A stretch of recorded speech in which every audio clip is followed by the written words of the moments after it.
You are welcome, my friends. It's your friend, Dr. Yazama. I went to visit in one of one of my neighborhoods, my neighboring countries, and I was going to see someone, but I didn't have enough money to stay in a hotel, so I went in a suit. But man, this is going to be a lesson to you guys. It's a serious one. So when I went to the hotel, someone came. My friend's sister came. I've been seeing her before, like on phone. She's a very beautiful girl, and you know, she has respect for me, and perhaps I've been one of her role models for a very long time. But this was really it was a big lesson I had.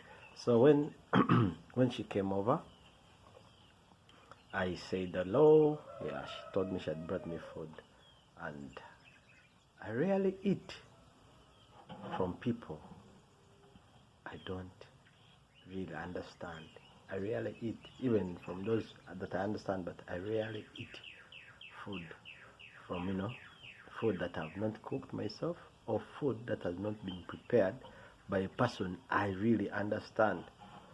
So when she came in, she was looking cool, dressed well. There's something you have no power on. It's on the way a woman dresses. Mainly, who is not your daughter, who is not your, you know. So she came, she was seductive. She had put on eyelashes, a lot of those things of makeup. So she came in and then started serving me. She had bangles on her legs, and when she bent to give me food, like to get the food from the containers.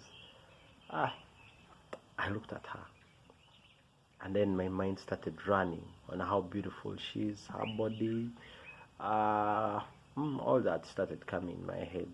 And then I started talking to myself. I say, Damas, this is not why you are here. I started telling myself, it's not worth it. I'm a mentor. She has been looking at me as someone who is different, and so a lot of things started running in my head. So when they started running in my head, I changed the way I was thinking, the way I saw things. It was a big change. My mind started running away. I thought of my children. I thought of my YouTube. I started thinking of the people I mentor. One by one, my files started dropping.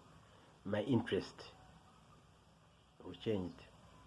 So later, when I told some of the boys I met, my friends in that country, some of them said, you're not serious, because they saw how we came out, how we went to where we are supposed to be, and everyone was like, when I told these guys, man, when I was talking to the men, I told them, even today morning, I had the temptation of this lady.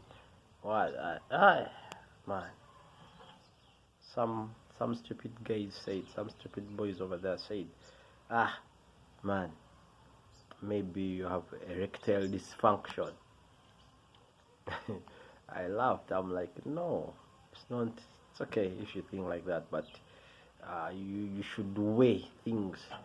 There's a statement I've ever come across that said, in between the decision, I really don't remember it very well, but it was trying to explain that between the decision you're about to make, there lies freedom.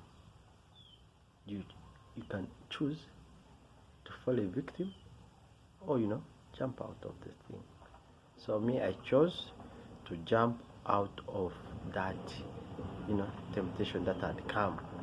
I looked at her, and then I started thinking of my children, started thinking of the journey I've moved, I started thinking of my name, the reputation that she would talk. I started thinking of her brother, and it was not worth it. Because at times when you see someone dressed like that, for you will think that she's, she's a, she's your meat to eat, but at times it's not. At times these women, and some of them are just stupid. They just dress up the way they want, and they just come and start talking to you the way they want. So that's the biggest mistake most pastors have, almost religious leaders, politicians, and influential people. When even most husbands in a home, when this house girl comes, or these bosses, the secretaries, because when you see this girl kneeling, or you see this girl serving you this, so you start, there's that adrenaline thing that comes in your body, and then you feel like, I can even chew this. I don't want to make this one too long, but learn to control yourself. Just the 5 minutes. Dopamine or adrenaline, because dopamine actually is dopamine. It can't make you fall a victim. There's something I like